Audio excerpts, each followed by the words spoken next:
Hi, I'm Sheldon MacLeod. This is Thinking Out Loud, and I'm very pleased to have this opportunity.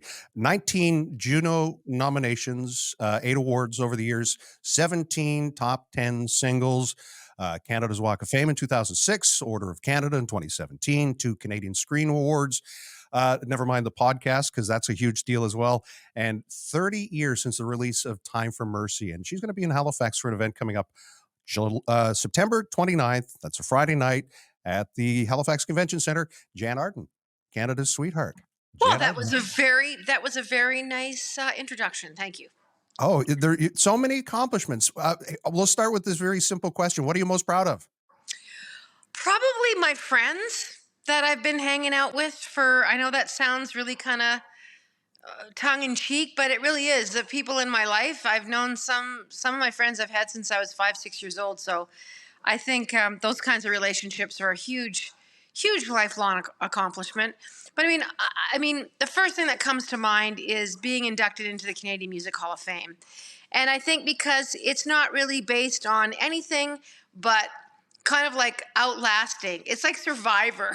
it's like being on Survivor, and just that the musical community kind of pats you on the back and says, "You made it. You've been doing this for 40 years," and so that was pretty amazing. And it was the only one that this dumbass didn't mention in the introduction. Go figure. No, gosh, those bios are so nutty. I've seen various versions of them on the internet. I'm really glad to just still be working and to be enjoying the people in the band and things like that is really fantastical and whimsical, and I'm very, very grateful. And I want to talk about the format coming up for the Halifax event at the Convention Centre, because this is a corporate thing. This is a meet and greet. It's a fundraiser for Habitat for Humanity, an organization that I've certainly had a lot of time for over the years. Happy to see that they're trying to deal with the housing crisis. And tell me a little bit how this happened. How did you get when did the call come? Well, all this stuff goes through my office, to be honest. I don't know a lot about the details. I know that it's been on my schedule for a long time. And of course, we had those horrendous fires that everyone was dealing with. And everyone felt like it was just not the time to be doing Habitat for Humanity fundraiser when people's homes were being burnt to the ground. So I'm glad that we all found a date for it. But like I said, these requests come through the office. Somebody had the foresight and the graciousness to pick me out of a lineup and just say it would be really great if Jann could do this event. And then the wheels get turning, and they look for available dates and kind of what they need for me to do, and it kind of goes from there. So we really try and customize these things to how people want to approach their charities. Do they want music? Do they want, it really is up to the client of how they want to put this together and what best suits the foundation or the charity that they're working on behalf. The Habitat's a huge house party as it's being billed, and hosted by Robb Wells of Trailer Park Boys fame and other movies. Do you know Robb? I've met him. I have met Robb, and he's been nothing but kind and really great to me over the years, like just the few times that I've met him. But I'm a little disappointed that I was never able to make an appearance on Robb's show. Trailer Park Boys, that's a missed opportunity. I could have easily played a mute neighbor that didn't say anything, but just that walked by with a beer in her hand. That would have been really fun. That would have been a lot of fun. Obviously, we know you from Jann, the television show. I saw you often with Rick Mercer, your partner in television in a lot of ways, awards shows, all of that. Do you have a sense as to how your performance is going to go? Is it you and a guitar telling stories, which you're so great at? Yeah, I think there'll definitely be some stories, but I'll be there with the band. So Okay, full band. that's going to be really incredible. And we have a great time. We obviously do songs that people are familiar with, and we do some fun covers as well, because I think people like to sing along and they like to dance, and it's going to be a fun. Robb Wells, come on. It's going to be a really fun evening, and there's so many other artists that are performing and taking part in this. And When you talk about an East Coast house party, I don't know if anyone really understands the magnitude of that statement and what it means. So, what a great way to raise awareness, to provide housing for some people, to let people know that we are in a crisis right across this country with affordable housing for families of every description. I've heard so many stories about, there's so many universities in your area. And there's students flying out there that are literally finding absolutely nowhere to stay. Even getting billets or finding someone's basement to get a room in. Some of them are actually pitching tents to go to university. I mean, this is really serious. And this is something Canada Mortgage and Housing says 3.5 million homes need to be built by 2030. That's a staggering number. That's on top of what is going to be built. And, I don't know if I've ever seen the situation the way it has been in the last little while. And people are kind of angry. But you spend a lot of time online. And I know you've been very active on X, or formerly known as Twitter. Have you sensed a change? I spoke with someone a few weeks ago who said, figured after the pandemic, we all be ready to work together. It sounds like we're now just looking for a fight, or many people are. Well, it's a very divisive time, and it's certainly not just in Canada. It's kind of global. You see any country, the political lines have been very drawn in the sand. There's always been a left and a right, but I think it's become more emblazoned, both sides, both people kind of yelling at each other, and that's really not a great way to convey any kind of messaging. I find myself yelling all the time. But I also don't want to be complacent either. I think apathy is a very dangerous position to take in these charged political environments. So, every person that's running for public office is making promises that really are never kept. My dad used to say, it doesn't matter who you vote for, the government always gets in. And I know what he means. I mean, he was obviously being really not very funny, but I think there's a lot of promises being made about housing in particular. It's a very clickbait topic. It gets people talking. It gets their interest.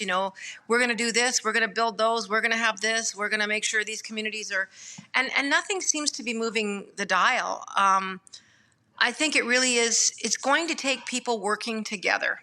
As foreign as that sounds, as outrageous of an idea as that sounds, it's going to take people to reach across those party lines and vote things through and just be collaborative. It's like being in a band. I can't make music unless everybody collaborates, unless the bass player does his job and the drummer does his job and I do my job.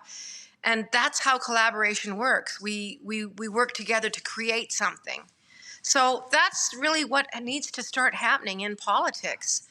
And it's the same old story all the time. And I hate to harp on it, but people, get into office, whether it's Trudeau, whether it's whoever it is, Mulroney, or you can go back to Kim Clark, or anybody you want to say that's been sitting, in that position of leading this country.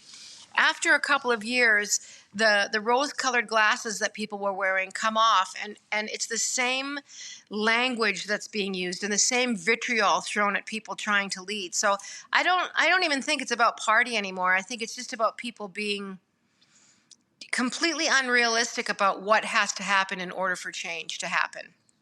Any future political ambitions? Would you ever put your name on a ballot? And I don't know. No? I really don't know. I've said no to things that I have ended up doing in my life. I remember for years when scripted comedy kind of came across my desk and they're like, would you like to be in scripted television and be an actor? And I just would have voted against that way back in the day. But, there I was on the first day of shooting thinking, I don't know what I'm doing. I have no idea, but it was an amazing experience. I'm working on another project right now that hopefully will get off the ground once the SAG strike gets resolved and streamers are looking at new projects again and things like that. So it's part of the entertainment business that I'm very intrigued about. So, would I be in politics? I really don't know. I have out and out been asked to run and asked to throw my name in the ring at several points along the way in the last 6 or 7 years. I don't, I mean, I'm pretty sure I'm as qualified as anybody else running. And, I don't, and what I mean by that is I don't think you really need any qualifications. So I say that with my tongue firmly in my cheek. I don't speak French. I think in Canada it would be something that you would definitely have to embark on. I think that would be an important tool, considering a great deal of the country does speak French. But anyway, yeah, never say never. Who knows? I'm 61 years old, and perhaps, when I'm 68 and very much a crone and carrying my big stick through the woods, swinging it indiscriminately at things, I will, I'll say, I'll give it a whirl, but who knows?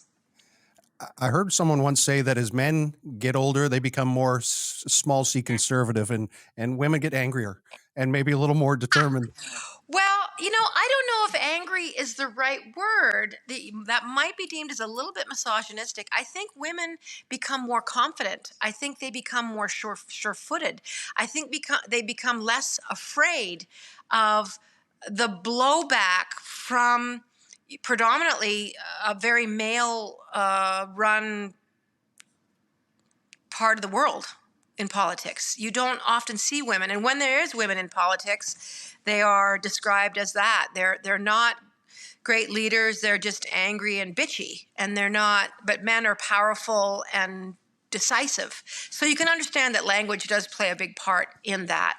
But Absolutely. it's everyone needs to be political. Everyone needs to vote.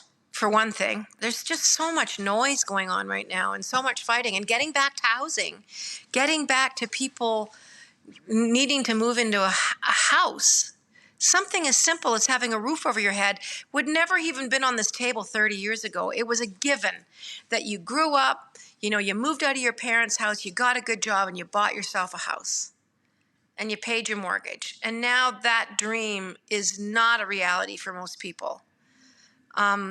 Even renting is next to impossible. There's hundreds of people lined up for one property. And it really does have to change. You just threw that number out there of over 3 million homes being built in the next little while. I don't know how possible that is. That really scares me. So events like this for Habitat for Humanity, which has led the way with this progressive kind of thinking and sleeves rolled up action, they should be very proud of what they do to give people hope and to provide, the homes that they have over these past decades. It's very, very impressive. It's coming up September 29th, and it is the huge house party for Habitat. And Jann Arden will be there along with Jah'Mila, a great performer. Campbell Johnston, you won't. There's some great artistry there. She's an amazing guitar player, and Jon Cyr will also be performing again, hosted by Robb Wells. How long has it been since you were in Nova Scotia? I was there just this year. I was there this year. Yeah, I was out in Newfoundland. I was in Prince Edward Island. Yeah, I was all over the place. So I can't wait to get back. I've said this many, many times. It's in a lot of written. I have written proof that I love the East Coast and I love being out there. And if it's good enough for Anne Marie Dammit and Rose Cousins and Alan Doyle, it's good enough for me. Absolutely. And my dog is agreeing right now. Well, your dog has good taste, so no. Shut that door. I 7-pound dog. A 7-pound dog can make that much noise. It's on a mission just to make itself heard. So I'll reframe that. As women get older, they become less complacent, less satisfied with the status quo. Just to make clear my intentions there. No, I tweeting at me or something. No, you know exactly what I mean. It is it takes a lot of bravery. I don't care if you're a man or a woman to go into public service. You are a courageous, resilient, thick-skinned individual. there's so much vitriol and so much personal insults that go on. It's a very tricky thing. So to be in office, I admire anyone and I respect anyone who is in public office, and I mean that. I mean that from any, whatever your point of view. I may not agree with your politics, but I know in order for a person to do that job, it's extremely difficult, and it's hard for the individual, and it's hard for their families, because it, day in, day out, you have some of the people that love you and some of the people that hate you, and they make it very, very clear. And that's what social media is, and it's just a part of our society, and so you have to be tough. Off the top, you mentioned those friends that you've had since before you were Jann Arden, with all the accolades that I'd mentioned. I'm curious about what your how you deal with the haters, how you deal with some of that stuff that happens around you with the social media that sometimes can be very nasty. With good humor. I do a lot of screenshots and I kill them with kindness, but I speak very loudly and I make a point and I stand my ground, and people know what side of the fence that I stand on. And having said that, my political leanings have changed very much over the last 40 years. I have voted for every major party, and I have voted since I turned 18 in federal elections. I voted every time I had the opportunity to vote. I did. And that's how I was raised. My parents, both my mom and my dad, made it very clear how important that was. And I always, I'd go through the papers back before there was even the internet, and I would research who was in my community and who was running, and that took me the gamut. That took me from every major political party. And so it's been an interesting journey to see it unfold and how much those political lines have morphed and blurred over the years. What I considered conservative government, even 15 years ago, is pretty much unrecognizable. And you can say the same thing about the Liberal Party or the New Democrats, the Green Party, Social Credit Party. I mean, they've been called everything, the Wild Rose Party, the Bloc Québécois.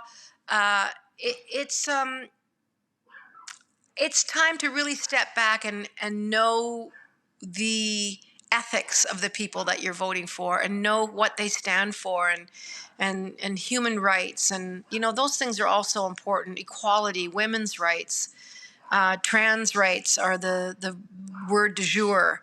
I don't even know where that's come from. I think it's leaked over from the United States. That's my personal opinion. Why it's even an agenda here is so beyond me. It's hard to believe, but that's a very kind of Christian,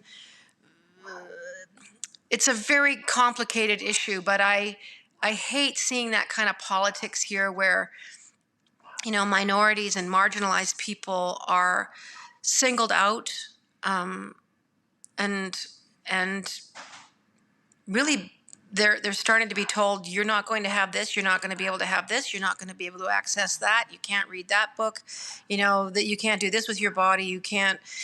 It's a scary time, and I think people that cheer and put their fists in the air like, yes, we're holding those people down, we're showing those people, we're going to tell them who's who and who's in charge. And little do they know that eventually it will affect their lives. Eventually they will have a child or a cousin or a wife or someone that they know that will be falling under a category where they don't have access to the same health care, where they don't have access to the same kinds of jobs, they don't have access to whatever it is. So I hate seeing that kind of an atmosphere in this country. So when you talk about, Twitter and being loud and being angry, I'm not so much angry as I am emblazoned, and I'm encouraged, and I feel confident. Like I said, I'm not 35, I'm 61. I know myself. I know what I stand for. I know what's important in my life. I have friends from every walk of life. And I'm going to stand up and I'm going to be very clear about what I deem as what's right and wrong. And if I don't, and if I leave that to other people, then shame on me. And it is scary. And yeah, you do face a lot of very ignorant, Looney Tune remarks, but trust me, I can dish it out and I can give it back. and it's just the way I am. I don't lay in bed and lose one moment of sleep over anything that's thrown my way. And I think people understand that. They know that. And it's very easy to have engage in an argument or a conversation or a dialogue with someone that really is very dim-witted. And I mean that. And for the most part, when you're dealing with social media, you're not dealing with academia all that often. So people need to keep that in mind too when they're getting insulted and called fat and ugly and you this and you that. You have to understand that when that's their first words out of the gate, they have no other ammunition. So that to me it's always a clear indicator of who I'm dealing with. Jann Arden for Canadian Senate. There we go. Senator Arden. Yes, well, we'll see, right? Only time will tell. I just have to keep myself alive. I love the way that the CEO from Habitat for Humanity described it. A fun-filled house party like no other, stepping away from the typical corporate dinner format, a unique experience for attendees to connect with each other and the cause on a more casual basis. You'll be up close and personal with Jann Arden coming up at the end of September. You can visit habitatns.ca to find out more about tickets. Jann Arden, I think it's going to be a fantastic event. Very grateful for having a few moments of your time to talk a little bit about it and to hear from your dog. I Poppy's really glad to be there. Is he going to be with? I don't think he's going to be with me because it's such a quick in and trip there and trip back. But I'm so grateful to be there. I'm grateful to be part of this, and I'm going to be really out there being very vocal and being encouraging and supporting this unbelievably gallant and amazing group of individuals that make a lot of magic and a lot of beautiful dreams happen for thousands and thousands of families. So I feel very grateful in my life to be living in a home. I live in rural Alberta, so I'm west of the city. But I'm one of the lucky ones. I'm one of the lucky ones. And everyone deserves a roof over their head, an affordable, safe place to call home. And that's on all of us. It really is. It's on all of us to not look the other way, and we need to care, and we need to care about people we don't know. That's what it's all about. It's easy to care about people you know and your neighbor and your friends. It's about caring for individuals, people that you do not know and that you have not met. That's what makes a society. That's what makes all of this tangible. That's what makes change possible. Because if we don't care about people we don't know, and people who are different from us, and people that don't do the same things as us, and people who don't worship the same things as we do, or dress the way we do, or express their sexuality the way we do, if we don't start caring about all of those people, then we truly have an uphill battle against us. Just because we don't agree doesn't mean I hate you, or, well, not every one of them. Some people, it's hard not to hate, but yeah. And I don't hate anybody. I really don't. I don't have the time and I don't have the bandwidth in my heart because hate takes energy. I can be disappointed. I can be mad. I can shake my head and just be frustrated. And, a lot of stuff gives me like this low grade anxiety all the time because you're like, they're never going to change. But I do believe that people change. I've changed. I have changed in so many of my positions. I've changed the way I think about so many things and so many people. That gives me faith because, I'm so much like my dad. Growing up, I could be so stubborn. And then I just kind of saw the light. And if I can change, I know anybody can. Well, search out the Jann Arden podcast, and I'm sure there's all kinds of great conversation. Thank you for chatting with us. I really do appreciate this, and we'll look forward to safe travels to Nova Scotia. Congratulations on the career thus far, and I know it's going to be a huge event for Habitat for Humanity. They're lucky to have you. When I'm a senator, I'm going to give you free chips for life. Wicked. Storm chips. Chocolate-covered chips. Isn't that what the East Coasters like? That's Prince Edward Island, isn't it? Chocolate-covered chips. Thank you for having me. I appreciate it, and I'll see you soon. All right. Jann Arden, take care.